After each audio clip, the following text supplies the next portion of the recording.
স্টিলের দরজা, নিচে খানাপিনা সরবরাহের জন্য সামান্য জায়গা, আর উপরে দরজার উপরে একটু জায়গা, বাইরে একটা প্যাডেস্টাল ফ্যান থাকতো যাতে বাতাস ঢুকতে পারে। এই অবস্থা কেবল কবরের সাথেই তুলনা করা যায়। পলিটিক্যাল ভায়োলেন্সের শিকার, এইভাবে তাদের মৃত্যু হয়েছে। শুধুমাত্র 709 জনের যে এনফোর্স ডিসঅ্যাপিয়ারেন্সের শিকার, তাদের মধ্যে আমরা কিছু ব্যক্তিকে আমাদের মতো সৌভাগ্যবান মনে করতে পারি যারা ফিরে আসতে পেরেছেন। আমার অনেক সহকর্মীরা আমার মতো সৌভাগ্যবান হয়নি, নট ইয়েট ট্রাস্ট। সরি, আমার দুই একটা শব্দ আমি পরে বাংলা বলে দেবো। ট্রাস্ট বললে ইন্টারন্যাশনাল জিনিসটা যাবে, সেই জন্য বললাম। কিন্তু যারা সুমন, সাইফুল ইসলামের বাচ্চা, বাবাকে এখনো দেখেনি, এই মেয়েটিকে আমি ছবিতে দেখতাম প্রায়, যারা ঢাকায় বসে অনুষ্ঠান করছে, আমি বিদেশে বসে দেখতাম নির্বাসিত জীবনে। চোখের পানি ধরে রাখতে পারতাম না যখন বাচ্চাগুলো বলতো আমি বাবার হাত ধরে স্কুলে যেতে চাই। যখন একটি মেয়ে শিশু বলতেন আমি অনেকগুলো চকলেট জমা করে রেখেছি যে আমার বাবাকে খুঁজে দেবে, তাকে দেব বলে। আমি তো একজন বাবা, আমার সন্তানরাও তো এরকম আকুতি নিয়ে 61 দিন অপেক্ষা করেছে। যখন আমি গুমের ঘরে ছিলাম, ইদানিং সেটা আয়নাগর নামে খ্যাত। আয়নাগর নাম দিয়েছেন এত্র নিউজ নামে একটি নিউজ সংস্থা, খুব সম্ভবত, কিন্তু পৃথিবীব্যাপী এটা অ্যাকসেপ্টেড হয়ে গিয়েছে। ধরে নিলাম এটা আয়নাগর, আয়না ওখানে নেই। আমি ছিলাম একটি কবরের মতো জায়গায়, 5 ফিট বাই 10 ফিটের বেশি হবে না, বর্ণনা দিয়েছি আমি মিডিয়াতে, যেখানে একটি পানির ট্যাপ এবং পেশাব পায়খানার জন্য একটা ছিদ্র ছিল, একটা নালার মতো জায়গা করে, যেটার সংযোগ ছিল খুব সম্ভবত সেফটি ট্যাঙ্ক থেকে। ওখান থেকে অনেক পোকামাকড় বিচ্ছু আসতো। একটা ফ্লোর, একটা পাতলা কম্বল এবং একটা পাতলা বালিশ, এই ছিল সম্বল। উপরে হাইলাইট, একটা হাই পাওয়ার ভাল্ব, স্টিলের দরজা, নিচে খানাপিনা সরবরাহের জন্য সামান্য জায়গা, আর উপরে দরজার উপরে একটু জায়গা, বাইরে একটা প্যাডেস্টাল ফ্যান থাকতো যাতে বাতাস ঢুকতে পারে। এই অবস্থা কেবল কবরের সাথেই তুলনা করা যায়।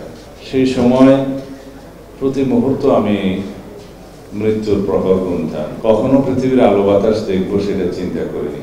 আমি হাতের নখ দিয়ে দেওয়ালে দাগ দিয়ে দিয়ে দিন গুনে রাখতাম কয়দিন গেল। তারপরেও আমি সৌভাগ্যবান যে আমি এখন জীবিত আছি।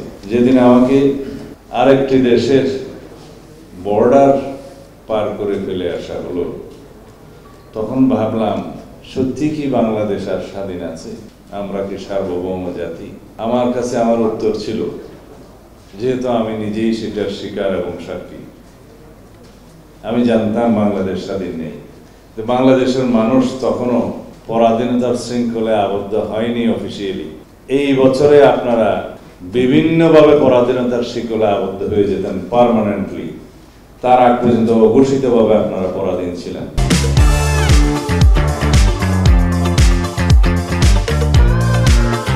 এই দেশ পরিচালিত হতো অন্য দেশ থেকে, অন্য দেশের ইশারায়। শুধু লেন্দুব দর্জির মতো একজন বসেছিলেন এখানে ক্ষমতা আটকে, যে কোনো মূল্যে তাকে ক্ষমতা থাকতেই হবে। প্রয়োজন আসমান থেকে গুলি করে নিজের জনগণকে, নিজের দেশের জনগণকে গুলি করে মারবেন। যারা বাড়ির আঙ্গিনায়, ছাদে এবং ঘরের ভিতরে শিশু এবং নারীকে হত্যা করেছে হেলিকপ্টার থেকে গুলি করে, তারপরেও ওনাকে ক্ষমতায় থাকতেই হবে। বিশ্বাস করুন, যারা সৃষ্টিকর্তায় বিশ্বাস করেন তার ফয়সালা আমরা জানতাম না তখনও। এই দেশকে, এই দেশের মানুষদেরকে, এই দেশের স্বাধীনতাকে, সার্বভৌমত্বকে আমাদেরকে নতুন করে কিনতে হয়েছে সহস্র শহীদের রক্ত দিয়ে। সেই ফয়সালা আল্লাহর ছিল, আমরা জানতাম না। এই দেশ থেকে পৃথিবীর নিকৃষ্ট স্বৈরাচার ফ্যাসিবাদী শেখ হাসিনাকে পালিয়ে যেতে হবে। সেটা কিসের বিনিময়ে? শত সহস্র শহীদের রক্তের বিনিময়ে, 22,000 মানুষের আহত পঙ্গু হওয়ার বিনিময়ে, শত শত দুই চোখের অন্ধত্ব নিয়ে আজকে যারা বেঁচে আছেন তাদের ত্যাগের বিনিময়ে।